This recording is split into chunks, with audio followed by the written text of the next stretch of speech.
चलिए आगे देखते हैं। आगे हमारा क्वेश्चन नंबर 9। इसका ना मैं आपको वीडियो प्रोवाइड करूंगा, मैंने इसे रिकॉर्ड कर लिया था, इसका मैं वीडियो दूंगा, ठीक है। इसका मैं सॉल्यूशन दूंगा, तो ये एक बार होमवर्क में रहेगा, ट्राई करिएगा, होमवर्क के बाद आप सभी को इसका वीडियो मिलेगा। Question number 10, provident fund and goods loss by fire, ये भी दिया था ना।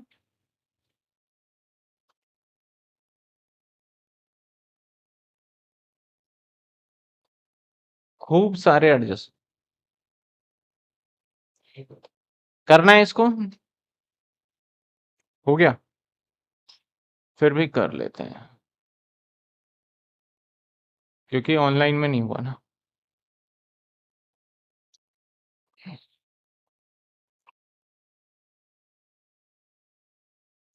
इस बार बैलेंस शीट पीछे बना लेते हैं, यहाँ पे ना बड़ी दिक्कत हो रही है बैलेंस शीट।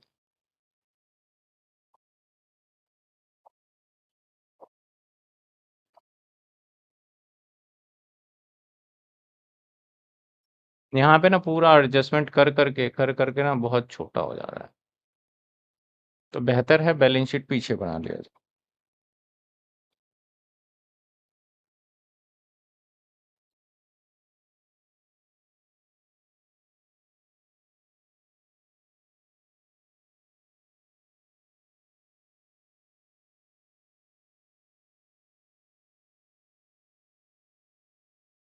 इसका एक काम कर सकते हैं हम, क्वेश्चन इस पेज पे भी दिखा दें ताकि आपको दिक्कत ना हो।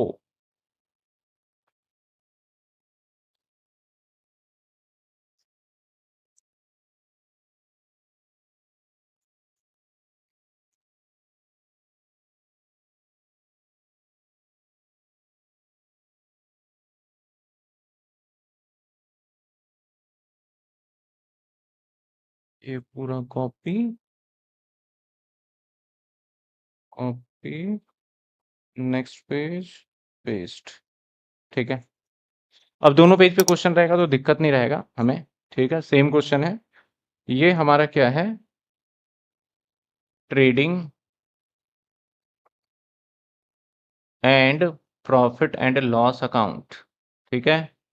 और जो दूसरे साइड है दैट इज बैलेंस शीट। मैं फॉर्मेटिंग में टाइम नहीं लेना चाहता ज़्यादा, मैं सीधा क्वेश्चन करवाऊंगा, तो इसलिए फॉर्मेटिंग वगैरह आपको एग्जाम में तो करके ही आने हैं। चलिए फटाफट से स्टार्ट कर देते हैं, पढ़ते जाएंगे करते जाएंगे। कहता है फॉलोइंग मिस्टर महेश है 20 का, prepare trading profit and loss account, ठीक है सर बना देंगे। सबसे पहले परचेज है 1,80,000, तो मैं टू परचेज लिख रहा हूँ, 1,80,000 इन साइड में। इसके बाद क्या है, opening stock that is 10,000, to opening stock that is 10,000, बाहर की साइड लिख दिया। और क्या दे रखा है, इसको थोड़ा सा इधर खींच लेते हैं, दिखेगा भी मुझे, जल्दी जल्दी कर लेंगे ना। इसके बाद क्या दे रखा है, पीएफ, इस पे ध्यान दीजिएगा, PF remittance including the proprietor contribution 50%। अब पीएफ रेमिटेंस क्या होता है, सबसे पहले हमें समझना होगा सर पीएफ क्या होता है। सबसे पहले समझना होगा दैट इज पीएफ क्या होता है, प्रोविडेंट फंड। अब आप ध्यान दीजिएगा, जो मैंने एक होमवर्क दिया वहां पे भी काम आएगा। मान लेते हैं कि आप, एक बिजनेस है,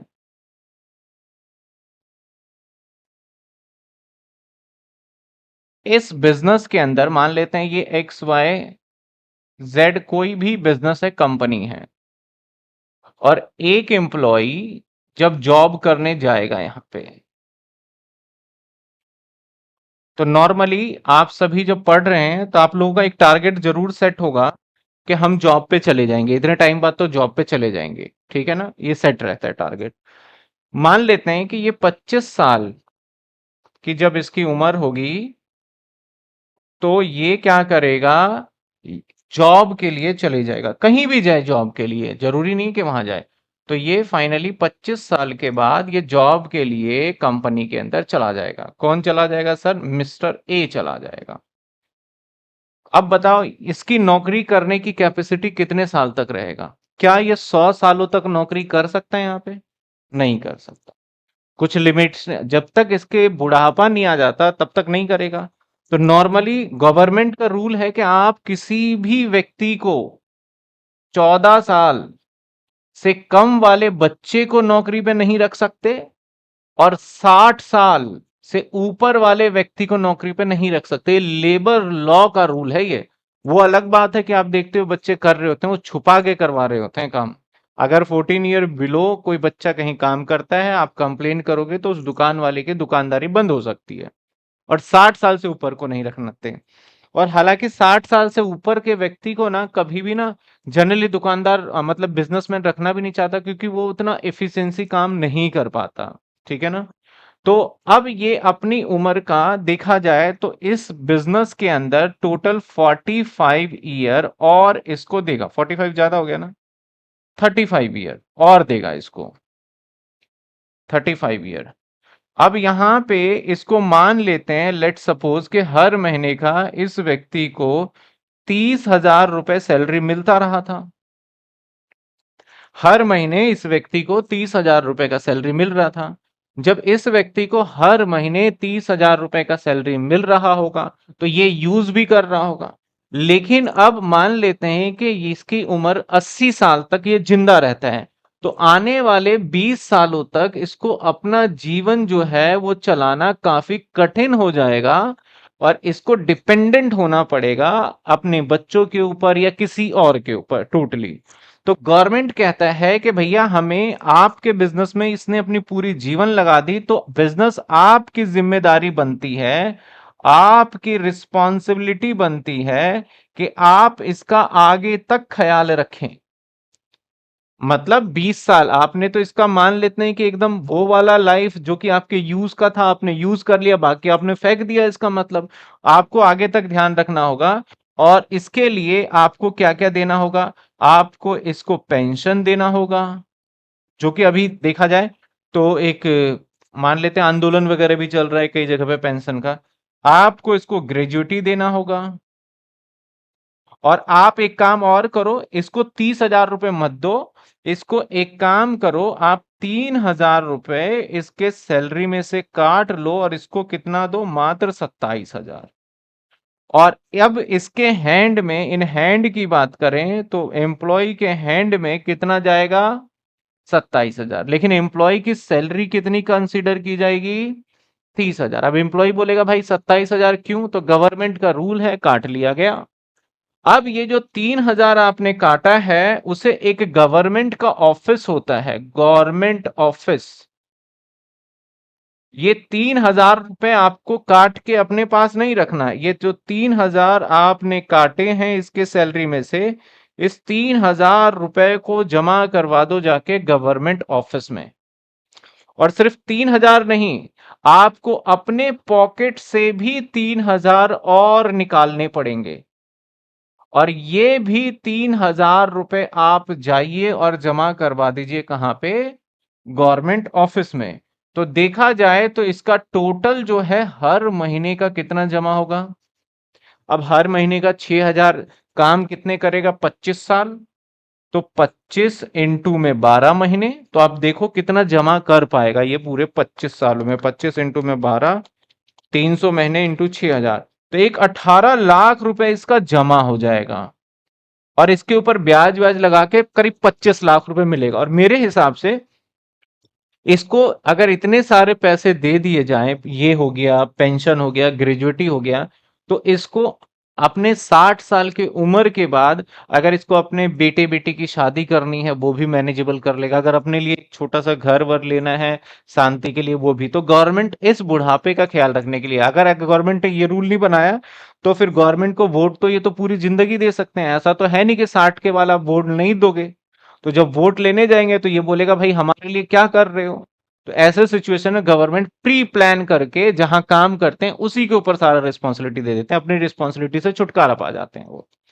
तो यहां पे देखा जाए कंपनी ने जो इसके कंपनी का जो P&L के अंदर डेबिट साइड में अगर सैलरी देखेगा तो सैलरी पता है कंपनी कितना दिखाएगा? वो तो दिखाएगा 30,000।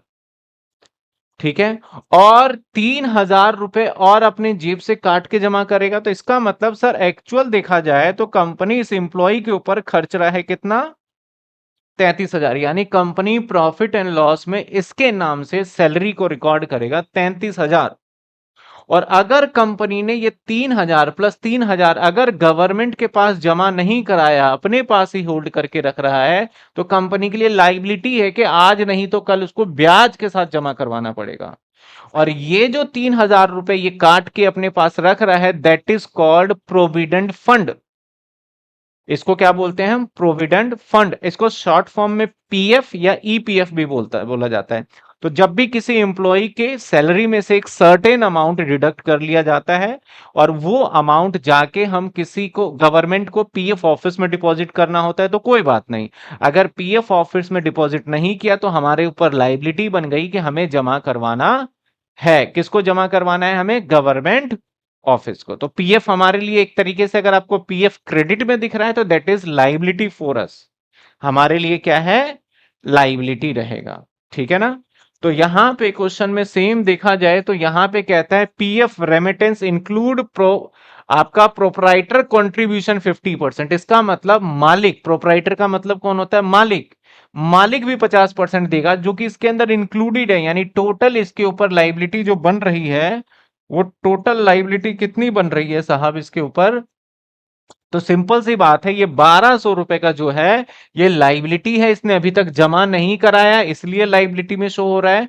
तो इसको सीधा जाके हम कहा जमा कर देंगे, बैलेंस शीट के लाइबिलिटी में दिखा देंगे। तो जो ये हमारा पीएफ था, इसको भी थोड़ा साइड में ही कर लेते हैं देखने के लिए। तो जो हमारा ये पीएफ का पैसा था वो लाइबिलिटी में दिखा दिया जाए, प्रोविडेंट फंड, और दैट इज 1,200। इसके ऊपर जब एडजस्टमेंट आएगा तो हम देखेंगे। ठीक है, क्लियर है आपको। तो पीएफ का पैसा दिखा दिया। रेंट 250 रुपए का महीने के हिसाब से यहां पे दिखाया जा रहा है 27,500। जबकि आप चेक करोगे, अगर 250 रुपए महीने हैं और 12 महीने का है, तो क्या वाक्य में 27,500 बन रहा है, ये चेक करना पड़ेगा। तो 250 इंटू में 12, तो जी ये तो 3,000 बन रहा है, जबकि आपने रेंट 2750 ही पेड किया है। तो रेंट तो साहब प्रॉफिट एंड लॉस डेबिट का पार्ट है, तो हम यहां पे टू रेंट तो दिखाएंगे, लेकिन रेंट इनसाइड रखना पड़ेगा 2750, क्योंकि टोटल 3,000 था। तो ऐड कर देंगे आउटस्टैंडिंग रेंट, और आउटस्टैंडिंग रेंट कितना बन जाएगा, -2750, यानी 250 पर मंथ देने का मतलब ही ये था। सॉरी, ये प्लस होगा ये। और इसके बाद दूसरी एंट्री कहां चले जाएगा, लाइबिलिटी में। आउटस्टैंडिंग रेंट ये बैलेंस शीट है, और ये लो आ गया 250 रुपए। ठीक है, क्लियर है। सैलरी, सैलरी में अमाउंट नहीं डाला। अच्छा भूल गया, सैलरी कितने का, 6600 का। To salary 6600। ठीक है। आगे देखा जाए, मशीनरी कितने का, 29,000। बैलेंस शीट की बात कर रहा है, तो मशीनरी कितने का है, 29,000। तो मशीनरी, अब मैंने एक गलती कर दी, एडजस्टमेंट नहीं पढ़ा, पढ़ लेना चाहिए पहले। एडजस्टमेंट में क्या कहता है, machinery 5,000, sold 4,000, credit machinery account. ठीक है सर। वेजेस इंक्लूड 1,000 रुपए पेड, वेजेस के ऊपर एडजस्टमेंट है। इसके बाद फिर मशीनरी इरेक्शन है, ठीक है। परचेज इंक्लूड मोपेड स्कूटर, इसके ऊपर एडजस्टमेंट है। प्रोप्राइटर टेकन गुड्स, यानी परचेज पे भी एडजस्टमेंट है। Sundry debtor include become insolvent, इसके ऊपर भी एडजस्टमेंट है। इलेक्ट्रिसिटी आउटस्टैंडिंग बिल पे भी एडजस्टमेंट है। गुड्स कॉस्टिंग 50,000 डिस्ट्रॉयड गुड्स पे भी एडजस्टमेंट है। इसके बाद कहता है providing depreciation 10% machinery furniture moped scooter, provide depreciation 5% building closing stock. सारे एडजस्टमेंट पढ़ लिए हमने, अब इसको साथ के साथ करते जाते हैं। इसके बाद वेजेस पे भी एडजस्टमेंट है, दैट्स वाई हम वेजेस अंदर ही रखेंगे। कितने का वेजेस है, हाँ 3,000, इसको अंदर ही रखेंगे। इसके बाद वेजेस के बाद आ जाओ फर्नीचर एंड फिटिंग्स, तो फर्नीचर एंड फिटिंग्स की बात कर रहा है, कितने हैं, 5,000। थोड़ा गैप देके 5,000। इसके बाद है इलेक्ट्रिसिटी, इसके ऊपर भी एडजस्टमेंट है। इलेक्ट्रिसिटी पे तो यहाँ पे टू इलेक्ट्रिसिटी अंदर लिखेंगे। डॉट लगा दिया। कितने रुपए का इलेक्ट्रिसिटी है? 550। इसके बाद ट्रेड एक्सपेंस है। Trade expense P and L का हिस्सा होता है, तो इसलिए यहीं लिखा देंगे। ट्रेड एक्सपेंस कितने? 1500 रुपए, ठीक है। डेटर बैलेंस शीट का पार्ट है, तो चलिए आ जाइए डेटर के ऊपर।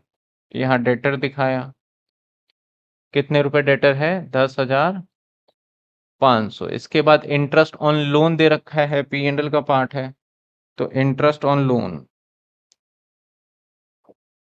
कितने रुपए हैं?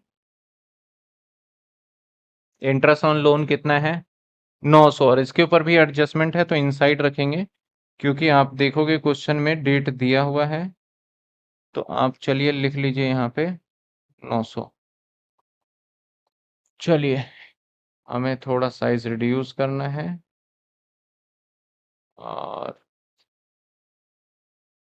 और जगह चाहिए पिंडल में।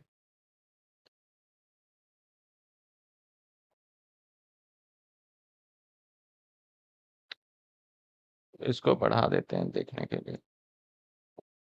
ठीक है, यहाँ तक चल रहा है सब कुछ ठीक। इंटरेस्ट हो गया। कमीशन दो, अब डेबिट में दे रखा है, तो 2 कमीशन आ जाएगा, है ना? 2 कमीशन 200। अब आगे आते हैं। बिल्डिंग दे रखा है 30,000, तो लाइबिलिटी में एसेट्स में आ जाएगा बिल्डिंग।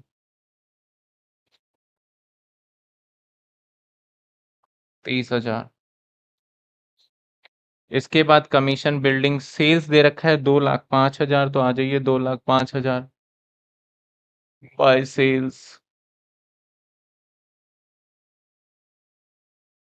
इसके बाद लोन 10% है।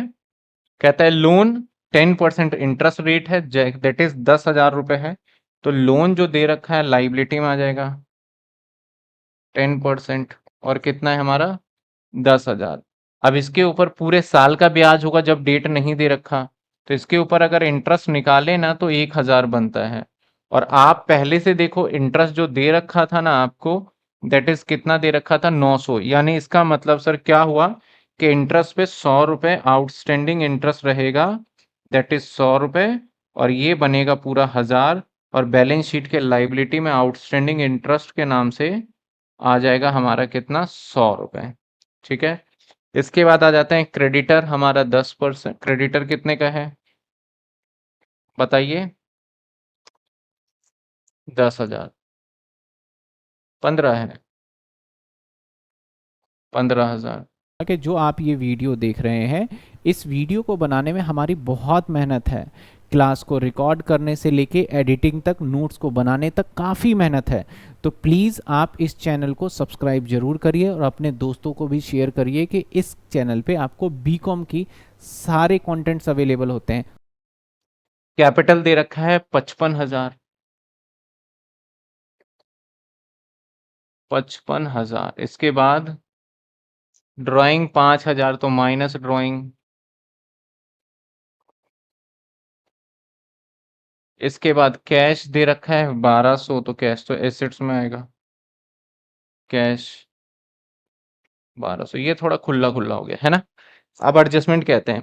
कहता है मशीनरी जो है ना हमारा, मशीनरी, इसको अब मैंने ये सारा पढ़ लिया है, तो मैं एक काम करता हूँ ना, इसको थोड़ा बड़ा करके दिखा देता हूँ। इसकी ज़रूरत है नहीं, ताकि आपको एडजस्टमेंट अच्छे से दिख जाए। ये ध्यान दीजिएगा, ठीक है। मिटा देते हैं इसको। एडजस्टमेंट में क्या कहता है? कहता है 1/1/2020, यानी सर 1/1/2020, और हमारा ईयर एंड होगा 31/3/2020 को। हमने मशीनरी खरीदा कितने का? 5,000 का। ओके, सॉरी, वर्थ 5,000 रुपए का हमने बेच दिया 4,000 में। यानी इस मशीनरी को हम 9 महीने, एक मशीनरी कीमत था 5,000, उसको पहले हमने 9 महीने इस्तेमाल किया और फिर बेचा। ठीक है, क्योंकि ईयर तो हमारा स्टार्ट 1/4/2019 में ही हो गया था। हमने 9 महीने इस्तेमाल करके बेचा, तो सबसे पहले तो डेप लगेगा, फिर बेचेंगे। और बेचा कितने का? 4,000 का। तो हमने पहले, हमें क्या करना पड़ेगा? माइनस करे करना पड़ेगा इस पे डेप्रिसिएशन, और 9 महीने का डेप्रीशिएशन लगाएंगे और डेप्रीशिएशन रेट दे रखा है 10%। तो 5,000 पे 10% डिवाइड 12 इंटू में 9, मैं इधर भी करके दिखा देता हूँ, 375 रुपए। यानी 5,000 पे 10% इंटू में 9/12 यानी 375 रुपए। तो पहले 375 रुपए का डेप आएगा, यानी 5,000 में से 375 माइनस करोगे तो 4625 रुपए। अब इसको आपने सोल्ड कर दिया जाके 4,000 का, तो यहाँ लॉस हो गया सर। लॉस कितने का हो गया? 625 रुपए का। समझे बात आप? 1 जनवरी को स्टार्ट है ये अकाउंट, 31/12/2020। अच्छा, ये जनवरी वाला है। तो ये जनवरी वाला है, तो इसका मतलब साल के शुरू में ही कर दिया इसने काम। तो अब ध्यान रखिएगा, चलो एक बात आप सीख भी गए साथ के साथ, यानी ये डेप्रीशिएशन आपका जो लगा है वो साल के शुरू में ही बेच दिया, तो डेप तो लगा ही नहीं, तो अब डेप नहीं लगेगा इस पे। अगर अप्रैल वाला होता तो जो मैं सोच रहा था वैसे होता, ठीक है।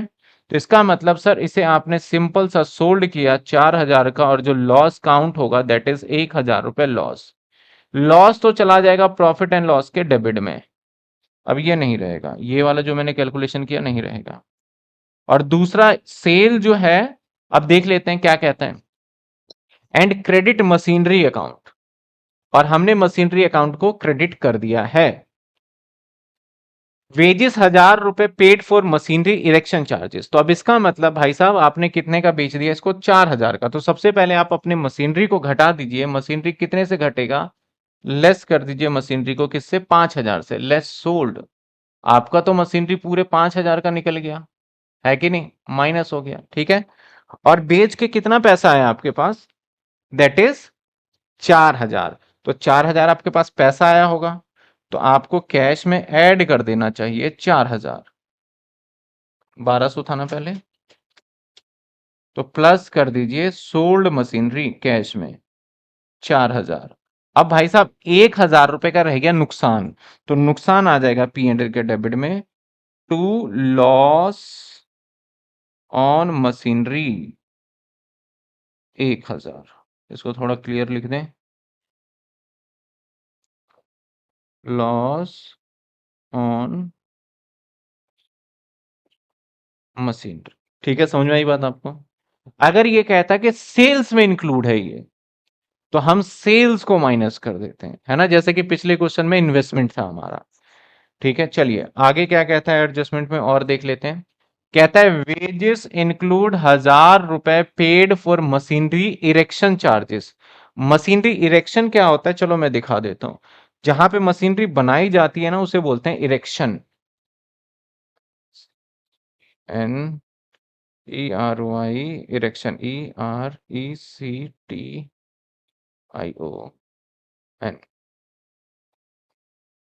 ये देखिए, इमेज देख लीजिए। आपने देखा होगा जैसे कि मशीनरी जैसे ये है, इस स्टैंड पे खड़ा किया गया है ना मशीनरी को, दैट इज इरेक्शन। यानी जहां पे आप मशीनरी को लगाते हो उसके लिए जो बेस तैयार करते हो ना, बेस, उसे बोलते हैं इरेक्शन। सिंपल सा एसी बाहर अगर आउटडोर में लगा रहे हो तो उसके लिए एसी का स्टैंड लेना पड़ेगा, दैट इज इरेक्शन। तो मशीनरी पे कोई भी इरेक्शन का खर्चा हो रहा है तो वो मशीनरी का ही हिस्सा माना जाएगा। तो मशीनरी का हिस्सा होना चाहिए, लेकिन कहता है कि वेजिस में जुड़ गया है 1,000 रुपए। तो भाई यहां पे पहले तो एक प्लस करो, आपका erection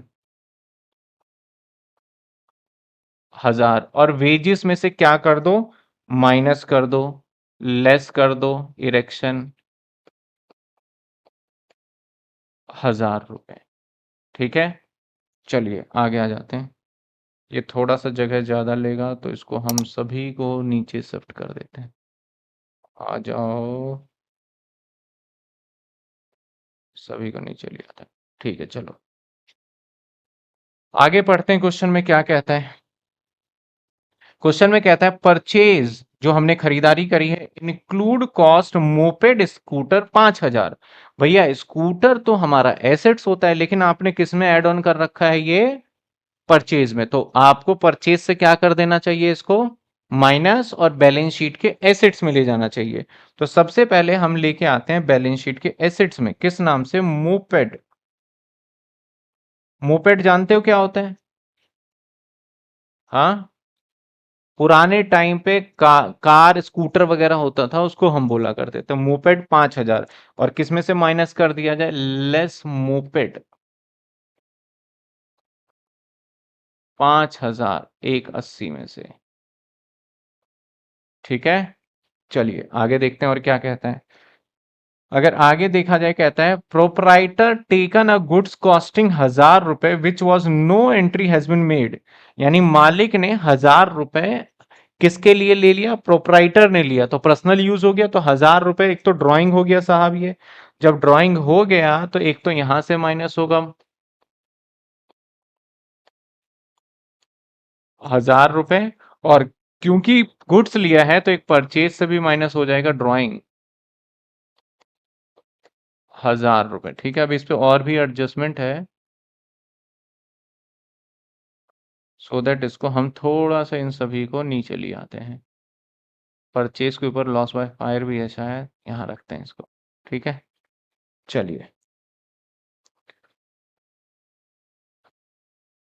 sundry debtor include 500 become bed and provide 10% reserve for bad debts.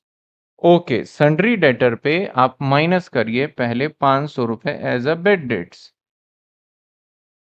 लीजिए 500। अब जो बच गया हमारा 10,000, इस पे माइनस कर दीजिए क्या? PFD। कितने परसेंट? 10%, that is 1,000। ये कितना बचा? 9,000।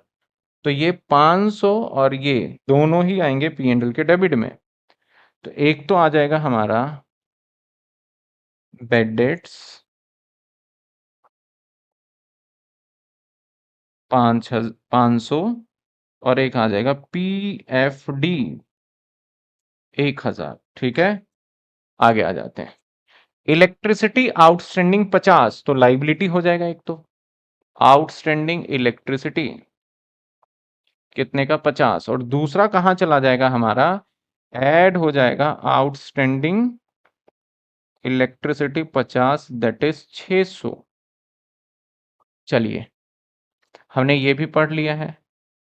Goods costing 5,000 were destroyed by fire, यानी हमारा 5,000 रुपए का सामान आग लगने की वजह से जल गया, तो परचेज कम। अगर आपको एडजस्टमेंट याद होगा तो क्या करते थे? परचेज कम। अब इंश्योरेंस है नहीं है, वो देखेंगे। एंड इंश्योरेंस से क्लेम रिसीव्ड 4,000, रिसीव हो गया 4,000। तो 4,000 तो मेरे पास रिसीव हो गया, तो एसेट्स कैश में प्लस हो जाएगा। या तो फिर आप बैंक में भी दिखा सकते हैं जनरली, ठीक है ना। और आपका 1,000 रुपए का यहाँ क्या हो गया? लॉस हो गया। तो ऐसे सिचुएशन में सबसे पहले माइनस कर दीजिए परचेज लॉस बाय फायर, कितने?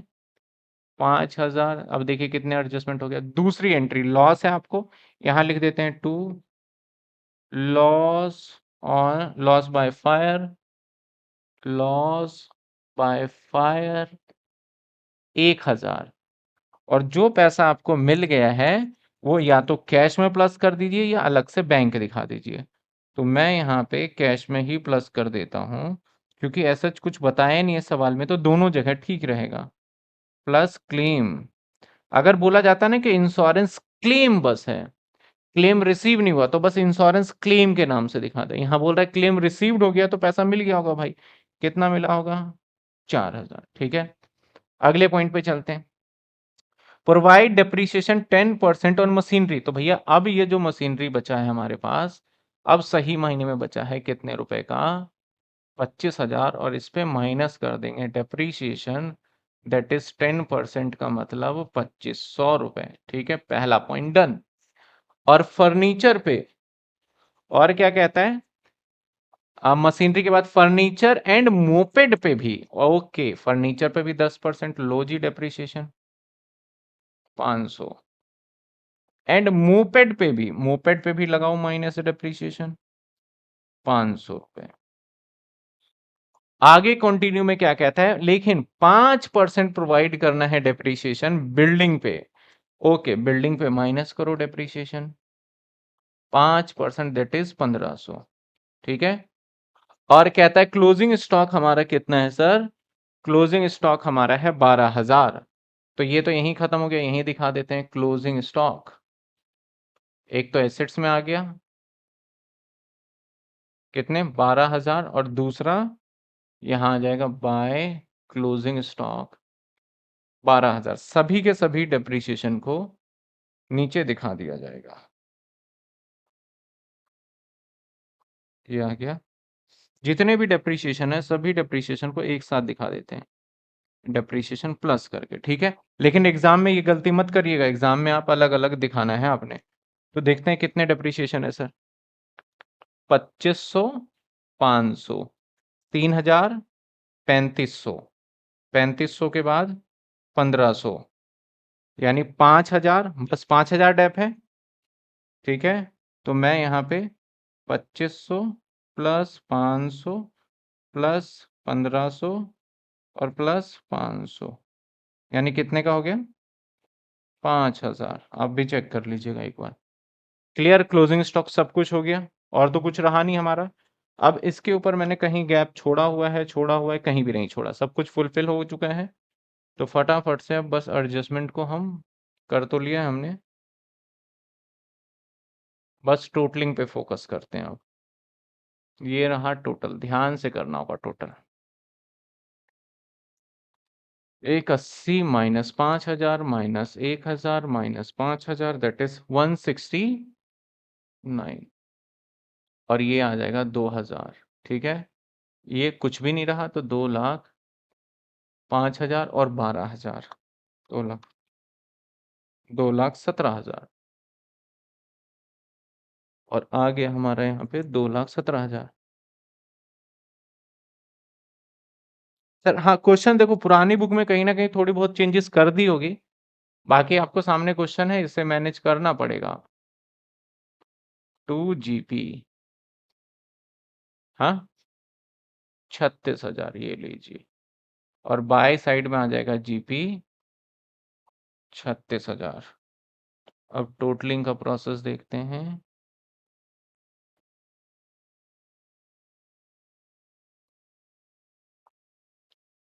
बस अकेला यही है, लॉस तो नहीं है। 2NP कितना आ रहा है? ये 3,000, और इधर इधर इधर इधर इधर सब जगह को 14,200। चलो आ जाते हैं। अब यहाँ पे सिर्फ काम है प्लस NP 14,200, 55,000 माइनस में 5,000 माइनस 1,000 प्लस 14,200, 63,200।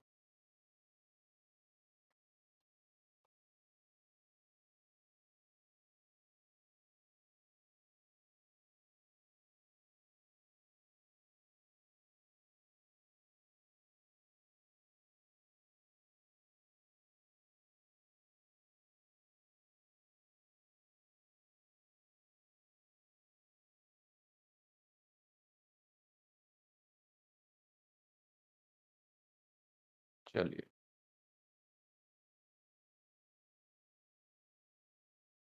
प्लस 50 रुपये, 1,200, 250, 10,000, 100 रुपये, 15,000, 89,800। अब इस सबको टोटल को बाहर कर देते हैं। 22,500 और ये 500, 4500 और ये 500, ये हो गया बाहर। 30,000, 28,500 और इसका टोटल 9,200 और ये 4,500। टोटलिंग चेक कर लेते हैं। 22,500, 4,500, 12,000, 9,000, 28,500, 92,100 और 4,500। ये आ गया 90। ये 90,800 क्यों आ रहा है? किस में से? तो क्या कर रहे हैं? नहीं तो कैश में भी तो ऐड नहीं कर रहे होंगे ना, ये भी देखो ना। दोबारा चेक कर लेते हैं। 29 प्लस 1 माइनस 5,000,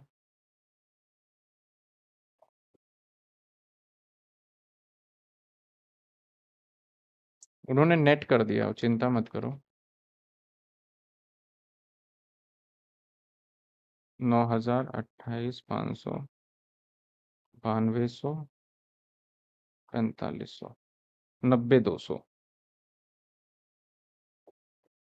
बुक में क्या है बैलेंस शीट का टोटल?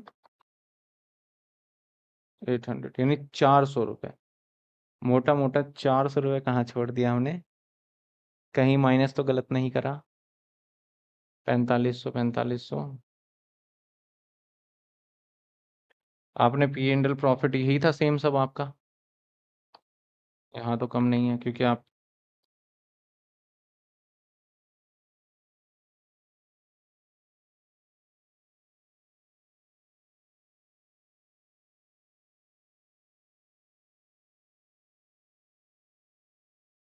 टैप कितना है? यहीं पे फर्क आ रहा होगा 400 का। 14600 है ये 14600 आना चाहिए। अब एक बार एडजस्टमेंट मशीनरी वर्थ 5000 पर सोल्ड 1 अप्रैल को ही बेच दिया। ठीक है, 14600 इसको ठीक करिएगा अपने बुक के आंसर को। तो ये आ जाएगा हमारा 90200। नोट डाल देंगे ऐसे क्वेश्चन में। क्या नोट डालेंगे सर? नोट।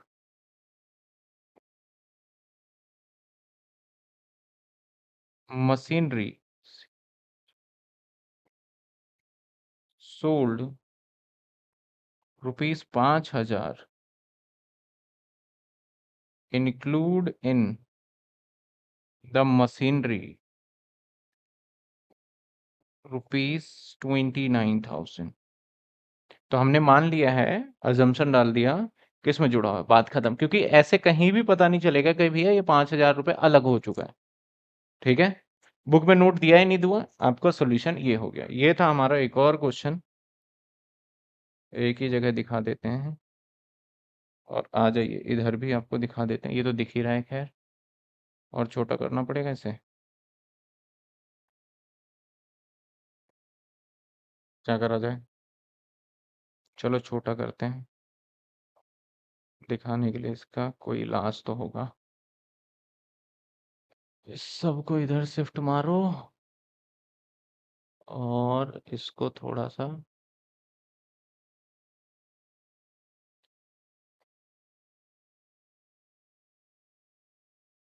हो गया बड़ा।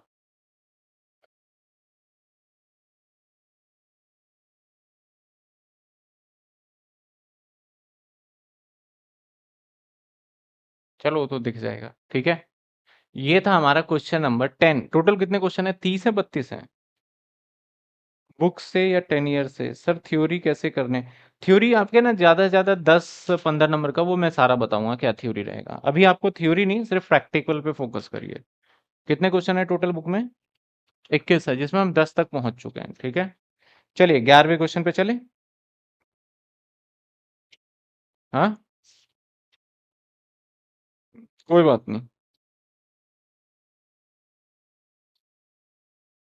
Question number 11, commission after charging. ये भी मैं ही करा दूंगा। मैं एक होमवर्क दे रहा हूं आपको, ठीक है, और वो होमवर्क आप करेंगे।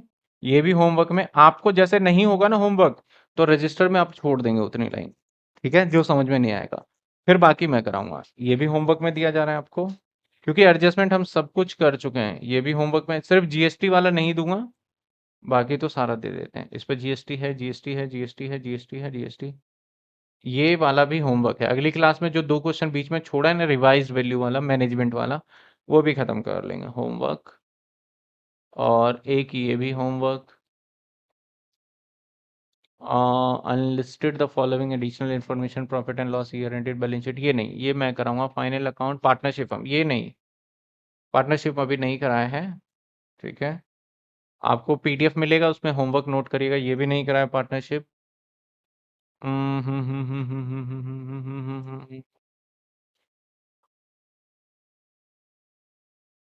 ये भी नहीं। बस 2-3 क्वेश्चन होमवर्क में है, बाकी नहीं है।